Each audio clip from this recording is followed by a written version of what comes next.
اعوذ باللہ من الشیطان الرجیم بسم اللہ الرحمن الرحیم اللہم صلی وسلم وبارک علی سیدنا محمد رسول اللہ خاتم النبیین صلی اللہ علیہ وآلہ وصحبہ وسلم۔ آخر کار ایف آئی آر کے لیے سپریم کورٹ آف پاکستان نے ڈائریکشن دے دی آئی جی پنجاب کو۔ اس کی نوبت کیوں آئی؟ یہ بہت بڑا سوال ہے۔ ہونا تو یہ چاہیے کہ 75 سال ہو گئے ہیں پاکستان کو بنے ہوئے، اور ایسا ایک خودکار نظام ہو کہ کسی کو کچھ کہنا ہی نہ پڑے، اور جب بھی کوئی جرم ہو تو قانون نافذ کرنے والے ادارے خود بخود حرکت میں آئیں اور وہ آپ کو فیسیلیٹیٹ کریں۔ اور یہ میں عام آدمی کی بات کر رہا ہوں، چونکہ خود لاء سے تعلق ہے، وکالت پیشہ ہے، اور تھوڑا بہت دیکھا کرمنل لاء کو، ہر جگہ یہی دیکھا کہ چھوٹا ہو یا بڑا، جو بھی شخص ہے، خاص کر اگر کوئی عام آدمی ہے اور اگر اس کے ساتھ جرم ہوتا ہے تو جرم ہونا تو ایک عذاب ہے، ایک امتحان ہے، لیکن جرم کے بعد کی اس کی جو پیروی ہے، اس میں جو پولیس سے آپ کا جب رابطہ ہوتا ہے، جب آپ کو ایف آئی آر کرانی ہوتی ہے، جو انویسٹیگیشن کرانی ہوتی ہے، وہ ایک اور زندگی کا بہت بڑا امتحان ہوتا ہے۔ اگر کوئی شریف شخص ہے جس کے کوئی تعلق نہیں ہے اور جس کو کوئی تجربہ بھی نہیں ہے، تو یہ سسٹم آپ کو نہ فیسیلیٹیٹ کرتا ہے، نہ آپ کو ہیلپ کرتا ہے، نہ آپ کو بتاتا ہے کہ آپ نے آگے کرنا کیا ہے، بلکہ قدم قدم پہ اگر آپ شریف ہیں تو یہ آپ کے آگے روڑے اٹکاتا ہے۔ یہ تو ایک عام آدمی کی کہانی ہے جس کو قدم قدم پہ مشکلات کا سامنا کرنا پڑتا ہے، لیکن ہم نے کبھی یہ نہیں سوچا تھا کہ سابق وزیر اعظم جناب عمران خان صاحب کے لیول کے آدمی کو بھی اتنی مشکلات کا سامنا کرنا پڑے گا کہ شاید اتنی مشکلات کا سامنا عام آدمی کو بھی نہ کرنا پڑے۔ یہ تو اللہ تعالیٰ کا کرم تھا کہ عمران خان صاحب کی زندگی اللہ نے لکھی ہوئی تھی۔ شاید ان لاکھوں بچوں کی ماؤں کی دعائیں ہیں جن کے بچے ٹریٹ ہوئے شوکت خانم میں، یا ان بہت سے بچوں کے والدین کی دعائیں ہیں جن کے بچے نمل میں پڑ گئے اور آج اپنے پیروں پہ کھڑے ہیں، یا ان بے شمار لوگوں کی دعائیں ہیں جو رات کو پناہ گاہ میں سوتے تھے اور وہاں ان کو کھانا ملتا تھا اور ان کو عزت کے ساتھ ٹریٹ کیا جاتا تھا۔ شاید ان میں سے کسی مزدور کی دعا لگی، یا عمران خان صاحب جو بے شمار لوگ ہیلتھ فیسلٹیز لے رہے ہیں، ہیلتھ کارڈ سے جو 10 لاکھ روپے کا ان کو فیسلٹی ہے، شاید ان کا کسی کی دعا ہے، جس کی بھی دعا ہے، شاید امت مسلمہ کے لیے جو ان کا کردار ہے، حضور نبی کریم صلی اللہ علیہ وسلم کی حرمت کے لیے، حرمت رسول کے لیے جو عمران خان صاحب امریکہ جا کے کھڑے ہوئے، یا پھر اس پاک سرزمین کے لیے کہ جس کی پاک دھرتی کو کسی بھی ناپاک مقصد کے لیے بڑی طاقتوں کو دینے سے انکار کیا عمران خان صاحب نے۔ یہ اولیاء کرام کی سرزمین ہے، 27 رمضان المبارک کو بنے ہوئے ملک پہ اللہ کا سایہ ہے، تو اس ملک کے لیے جو کھڑا ہوتا ہے اللہ اس پہ نور برساتا ہے، اللہ تعالیٰ اس کو اپنے حصار میں لے لیتا ہے، اللہ تعالیٰ اس کو عزتیں دیتا ہے۔ ہاں، کبھی شہادت کی موت بھی آتی ہے، جیسے راشد منہاس شہید، جیسے میجر عزیز بھٹی شہید، جیسے میرے خیبر پختونخوا کے فخر پولیس کے ہیرو صفت غیور شہید، یا عرش شریف شہید، شہید صحافت۔ تو شہادت تو بہت بڑا رتبہ ہے، لیکن اللہ تعالیٰ نے جو ہے بہت سے ایسے لوگوں کی اللہ تعالیٰ جو ہے ان کی زندگی بھی بچاتا ہے، اور ان میں عمران خان صاحب بھی ہیں۔ مارنے والا اپنا کام کر گیا تھا، مارنے والے کی کتابوں میں عمران خان صاحب از ڈیڈ، خدا نخواستہ میرے منہ میں خاک۔ وہ تو اس رب ذوالجلال نے جو ہے فیصلہ کیا تھا کہ نہیں، میرے اس بندے کو میں نے ابھی زندہ رکھنا ہے، اس سے میں نے ابھی کام لینا ہے۔ یہ اگر مدینہ کی ریاست کی بات کرتا ہے تو اس سے میں نے کام لینا ہے۔ اور صحیح معنوں میں ہم نے دیکھا کہ مارنے والے سے بچانے والا واقعی طاقتور ہے۔ عمران خان صاحب کی شوکت خانم اسپتال میں جب بریفنگ ہمیں دی جا رہی تھی سینئر لیڈرشپ کی میٹنگ میں، ڈاکٹر فیصل سلطان جب عمران خان صاحب کی ایکس ریز بتا رہے تھے، خاص کر ان کی دائیں ٹانگ پہ جب وہ مین آرٹری کے قریب جو گولی گئی ہے، کہ وہ کہہ رہے تھے کہ ملی میٹرز کا فرق تھا، کہ تھوڑا سا اور نزدیک ہوتا تو پتہ نہیں کیا سے کیا ہو جاتا۔ اللہ تعالیٰ نے عمران خان صاحب کی نہ صرف زندگی رکھی بلکہ ہم سب کے دلوں کو سلامت رکھا. بڑے دل ٹوٹتے خدا نخواستہ اگر کچھ ایسا ویسا ہو جاتا. 22 کروڑ عوام کو سنبھالنے والا کوئی نہ ہوتا. ہاں زندگی پھر بھی چلتی, زندگی تو رکتی نہیں ہے, لیکن اس سے امید جاتی رہتی. اللہ نے ہماری امید کو سلامت رکھا. لیکن یہ کیا, 75 سال ہو گئے اس ملک کو بنے ہوئے, اور پولیس کا نظام اتنا کمزور, اتنا مفلوج کہ اپنے سابق وزیر اعظم کی ایف آئی آر تک درج نہیں کر سکتا. کیوں عمران خان صاحب کو سب جو ہمارے جو پولیس کا جو نظام ہے, یا جو ملک کے ادارے ہیں, یا جو ریاستی ادارے ہیں, یا جو حکومت ہے, یا جو بھی ذمہ دار لوگ ہیں, کیوں ان کو چیئرمین تحریک انصاف کی نظر سے دیکھتے ہیں؟ کہ آپ لوگ بھول گئے ہیں, یا آپ کے وزیر اعظم رہے ہیں 3.5 سال. یہ سب ان کے نیچے جو ہے وہ کام کرتے تھے. یہ اس ملک کے سابق وزیر اعظم ہیں. He was the Prime Minister of Islamic Republic of Pakistan. All these civilian organizations and military organizations, all this police department, FIA, ISI, Pak Army, Custom, Intelligence, Agriculture Department, Education Department, Foreign Affairs, Interior Ministry, تمام وزیر اعظم پاکستان عمران خان صاحب کے نیچے آپ نے کام کیا ہے. آپ کے سابقہ باس پہ اٹیک ہوا, مارنے کی کوشش کی گئی, گولیاں لگی ہیں سابق وزیر اعظم پاکستان کی باڈی میں. یہ رسپانسبلٹی صرف اسد عمر, شاہ محمود قریشی یا علی محمد کی نہیں ہے. یہ رسپانسبلٹی تمام اداروں کے سب کی ہے, بالخصوص پولیس کی, ریاستی اداروں کی, عدلیہ کی, سب کی.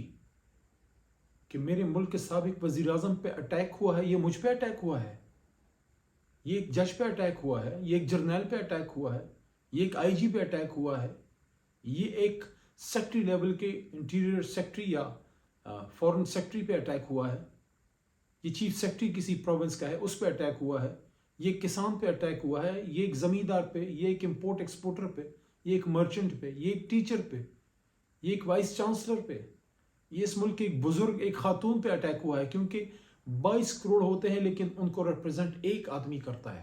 جس طرح 22 کروڑ عوام کا حقیقی لیڈر حضور نبی کریم صلی اللہ علیہ وسلم کے بعد سیاست کی سطح پہ یہ شخص ہے, ملک کا فاؤنڈر. کروڑوں مسلمان تھے لیکن یہ آدمی کے پیچھے تھے. تو جو ملک کا وزیر اعظم ہوتا ہے وہ ترجمان ہوتا ہے 22 کروڑ کا. تو خدا کے بندو, یہ تو آپ سب پہ اٹیک ہے. یہ تو پاکستان کی عزت پہ حملہ ہے, یہ پاکستان کی حرمت پہ حملہ ہے, یہ پاکستان کی ریڈ لائن کراس ہوئی ہے. اور چند شخصیات کے لیے کہ کوئی طاقتور ہے اس کی وجہ سے ایف آئی آر نہ کٹے. کیوں بھائی؟ حضرت عمر فاروق رضی اللہ تعالیٰ عنہ سے سوال ہو سکتا ہے, آپ کو اس سے بڑے ہیں؟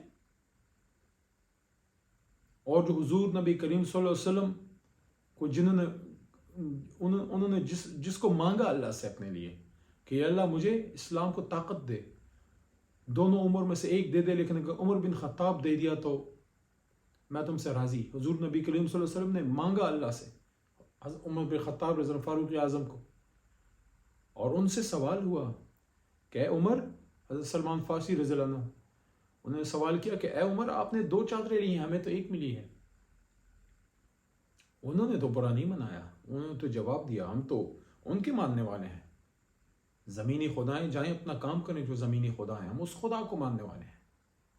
اور جب ہم اس ملک میں یہ اس طرح سے نظام مضبوط کریں گے, جو حضور صلی اللہ علیہ وسلم نے فرمایا تھا کہ تم سے پہلے بڑی قومیں تباہ ہوئیں کہ طاقتور کے لیے قانون اور کمزور کے لیے اور تھا, تو کیا ہو گیا اگر سابق وزیر اعظم کو لگتا ہے اور ان کا حق ہے کہ ایف آئی آر ان کی مرضی کی کٹے. ہر مستغیث کا, ہر کمپلینٹ کا حق ہے کہ اس میں انہوں نے کچھ ذمہ دار لوگوں کے نام ڈالے.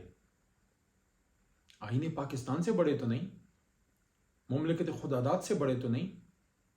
تو اگر یہ ایف آئی آر وقت پہ کٹ جاتی تو کتنی انویسٹیگیشن, یہ 5واں دن ہے ابھی تک نہیں ایف آئی آر کٹی. جب ایف آئی آر نہیں کٹی تو کرمنل جسٹس سسٹم حرکت میں نہیں آیا. جب ایف آئی آر نہیں کٹی تو انویسٹیگیشن سٹارٹ نہیں ہوئی. جب ایف آئی آر نہیں کٹی تو کرائم سین پریزرو نہیں ہوا. 5 دن بعد وہاں کیا ہوگا, وہاں پہ کیا اویلیبل ہوگا. جب ایف آئی آر نہیں کٹی تو آپ کا جتنا انویسٹیگیشن کے ادارے ہیں پولیس کے نیچے، جو ان کے نیچے ان کے معلومات کے ادارے ہیں، جو ان کی CID ہے، جو ان کو انفارمیشن دیتی ہے، جہاں سے انہوں نے پورا ایک نیٹ ورک ہوتا ہے کہ جب ایک FIR ہوتی ہے اور پولیسنگ سٹارٹ ہوتی ہے تو پورا ایک سسٹم حرکت میں آتا ہے، medico legal reports and everything starts into action. خول جو ہے وہ وہاں سے اٹھائے جاتے ہیں، ان کی فورینسک ہوتی ہے، ان کو FSL کے لیے بھیجا جاتا ہے. بہت ایک طویل پروسیس ہے، وہ ابھی تک انسٹالڈ ہے، یعنی کہ وہ ابھی تک سٹال پڑا ہوا ہے. جب FIR سٹارٹ ہوگی یہ ایسے ہی ہے جیسے آپ جب بٹن دباتے ہیں تو بجلی آتی ہے. اگر آپ نے بٹن نہیں دبایا تو بے شک آپ کے گھر میں جو ہے بہترین سسٹم ہو بجلی کا، وہ سٹارٹ ہی نہیں ہوگا. جب تک آپ بٹن نہیں دبائیں گے انجن سٹارٹ ہی نہیں ہوگا. جب تک آپ ہینڈل نہیں گھمائیں گے جہاز اڑے گا ہی نہیں. چاہے آپ کے پاس دنیا کا بہترین F-16 کیوں نہ ہو، you have to start the engine. ہمیں کوئی ہوش ہے ہم کر کیا گئے؟ تو یہ ایک بہت بڑا ایک سوالیہ نشان چھوڑ گیا یہ واقعہ. اور اللہ تعالیٰ کا کرم ہے کہ قوم کھڑی رہی عمران خان صاحب کے ساتھ، اور کھڑی ہے. ہر جگہ احتجاج ہو رہے ہیں. میں احتجاجی جو ہمارے دوست ہیں ان کو بھی میں ریکویسٹ کروں گا کہ ماشاءاللہ ہمارا تحریک انصاف کا ورکر ایجوکیٹڈ ہے اور وہ ہمدرد ہے اس قوم کا، اور اس کو احساس ہے کہ جو ہم احتجاج کر رہے ہیں جس کی وجہ سے کچھ تکلیف تو بہرحال ہوتی ہے، تو جن کو ہوتی ہے وہ آدھے سے زیادہ عمران خان صاحب کے ووٹر سپورٹر ہیں. تو ہمیں اس کا احساس ہے، اس لیے ہم سکول کے وینس کو، ہم ایمبولینسز کو، سب کو انہوں نے جانے دیا، فیسیلیٹیٹ کیا. لیکن پھر بھی کچھ تکلیف لوگوں کو ہوئی. میں آپ سے معذرت خواہ بھی ہوں، لیکن یہ ہمیں تھوڑی سی تکلیف اٹھانی پڑے گی اگر ہم چاہتے ہیں کہ ہمارے بچوں کا مستقبل محفوظ ہو، اگر ہم چاہتے ہیں کہ اس ملک میں ایک قانون ہو، اگر ہم چاہتے ہیں کہ ایک وائٹ کالر شخص، ایک پڑھا لکھا شخص، ایک ڈاکٹر، ایک انجینئر، وہ جب راستے میں جائے تو اس کی عزت، ایک موٹر سائیکل والے کی عزت، اور بڑی بڑی لینڈ کروزر میں آگے پیچھے موبائلز اور ہوٹرز، ان کی عزت برابر ہے. یہ بڑے لوگ ہیں جو عام لوگ ہیں، جو ڈاکٹر ہیں، جو انجینئر ہیں، جو ٹیچر ہیں، جو لکھاری ہیں، جو فنکار ہیں، جو مزدور ہیں، جو بائک پہ یا کار میں جا رہا ہے، چھوٹی سی گاڑی میں، یا اپنی فیملی کے ساتھ جا رہا ہے. وہ بڑا اس لیے ہے کہ میں اگر کسی سرکاری گاڑی میں، کروزر وغیرہ میں آگے پیچھے ڈالے میرے جل رہے ہیں سرکاری لوگ حفاظت کے لیے، وہ کماتے ہیں تو ہمارا ہوٹر چلتا ہے، وہ کماتے ہیں تو ہماری سرکاری گاڑی میں پیٹرول ڈلتا ہے، وہ کماتے ہیں تو ہمیں فیتے لگتے ہیں. ان کا ٹیکس کے پیسوں سے جو ہے ہمارے سرکار کے دیے جلتے ہیں، ایوانوں کے بلب روشن ہیں، لیکن ہمارے دل مردہ ہیں. ہم نے ان کی آنکھوں کی روشنیاں بجھا دی ہیں اپنی حرکتوں کی وجہ سے. آج پاکستان کے بچے کو، یہ بڑے کو اور تمام لوگوں کو یہ احساس ہو گیا کہ اگر عمران خان کے ساتھ انصاف نہیں ہو رہا تو میں کس باغ کی مولی ہوں. یہ احساس کتنا خطرناک ہے. آج کے بعد لوگوں کے ذہن میں ہوگا کہ عمران خان جیسے بندے پہ اٹیک ہوا لیکن پولیس ٹس سے مس نہ ہوئی، میں اگر پولیس اسٹیشن میں جاؤں گا تو میرا کیا بنے گا. اور اگر مقابلے میں کوئی طاقتور شخص ہو تو لوگ نہ جانے میں عافیت سمجھیں گے. یہ پاکستان کا نظام تل پٹ ہو جائے گا اگر اس طرح ہم نے ہونے دیا. سپریم کورٹ کو میں اپریشیٹ کرتا ہوں کہ آج انہوں نے یہ ایک انیشیٹو لیا، لیکن وقت کافی گزر گیا. بسط احترام تمام جج صاحبان سے عزت اور احترام کا رشتہ رکھتے ہوئے، کیونکہ میں سیاست کے ساتھ ساتھ وکالت کے پیشے سے بھی منسلک ہوں، لیکن بسط احترام تھوڑی دیر نہیں ہو گئی؟ 5 دن گزر گئے. کتنا بڑا سانحہ ہو سکتا تھا، ملک جل جاتا اگر کچھ ایسا ویسا ہو جاتا. خدا نخواستہ اگر پہلے دن ہی ہو جاتا تو کتنا اچھا ہوتا. 5 دن گزر گئے ہیں. وزیر آباد میں کتنی راتیں گزر گئی ہیں، اس خون آشام شام کو گزرے. کیا وہ چھوٹے بچوں کا والد معظم گوندل، بچے اس کے ساتھ، یہ نظارے ہم کیسے بولیں گے؟ بول سکتے ہیں؟ ہم سب میں کمزوریاں ہیں. اللہ تعالیٰ ہمیں ایمان کی طاقت دے. اور جس طرح ایک اور بھی چیز، حالانکہ بات لمبی ہو جائے گی، لیکن جس طرح اعظم سواتی صاحب روئے ہیں، کیا ہو گیا ہے ہمارے تمام طبقات کو؟ کیا یہ چند وکلا، چند سیاستدان، چند لکھاریوں کا کام ہے؟ یہ پوری ملک کا کام ہے. سب اس کو برا تو کہتے ہیں، سب اس پہ افسردہ بھی ہیں. آواز کب اٹھاؤ گے؟ وہ جو اپنے آپ کو بڑا ہیومن رائٹس کے چیمپئن کہتے تھے، ویئر آر دے ناؤ؟ وہ خواتین کے رائٹس کے چیمپئن جو یہاں بڑا عورت مارچ کرتے ہیں، کدھر ہیں وہ عورت مارچ والے؟ یہاں ایک خاتون، ایک ماں کی عزت کا بٹوارا کیا گیا، اس بیچاری کو ملک چھوڑ کے جانا پڑا، ہماری ماں ہے سواتی صاحب کی وائف۔ کدھر ہیں وہ ہیومن رائٹس کی وہ این جی اوز جو یہاں بڑے بڑے سیمینارز کرتے ہیں؟ کہاں ہیں وہ بڑے بڑے چیمپئنز جو باہر کے ممالک سے فنڈڈ ہیں؟ کہاں ہیں وہ بڑے بڑے لکھاری؟ یہ چھوٹی چھوٹی باتوں پہ تو آسمان سر پہ اٹھا لیتے ہیں، لیکن آج ان کے قلم اور ان کی یوٹیوبز خاموش ہیں، بلکہ کچھ تو نیگیٹو پروپیگنڈا بھی کہ شرم نہیں آتی آپ کو؟ سواتی صاحب کے آنسو آپ کو نظر نہیں آتے؟ ان کا دکھ بھرا چہرہ آپ کو نظر نہیں آتا؟ اس طرح ملک چلے گا آگے؟ اس طرح نہیں چلے گا۔ اس کو ٹھیک کر کے چلائیں گے، اور ہم میں دم ہے ٹھیک کر کے چلانے کے لیے، لیکن ہمیں احساس ہے کہ بڑا نازک وقت ہے، ہم نے احتیاط سے آگے جانا ہے، ملک کا نقصان نہ ہو، اداروں کو نقصان نہ پہنچے، فوج اور عوام میں فاصلہ نہ پیدا ہو، ہمارا انصاف کا نظام چلتا رہے، ہماری جمہوریت چلتی رہے، جیسی بھی ہے لوڑی لنگڑی بہتر ہو جائے گی، وہ چلتی رہے، ڈی ریل نہ ہو، جانے والے عزت سے جائیں، آنے والے عزت سے آئیں، ملک رہے گا، ہم سب جائیں گے۔ Graveyards of the world are full of indispensable people. اگر قائد اعظم کے جانے کے بعد ملک چلتا رہا تو میں اور آپ کوئی چیز نہیں ہے، لیکن اپنا اپنا رول ادا کرتے ہوئے جائیں۔ شکوہ ظلمت شب سے تو بہتر تھا اپنے حصے کی کوئی شمع جلاتے جاتے۔ انشاءاللہ عمران خان آپ نے جو شمع جلائی ہے، امید کی علی محمد اور میرے جیسے بہت سے لوگ اس کو بجھنے نہیں دیں گے انشاءاللہ العزیز۔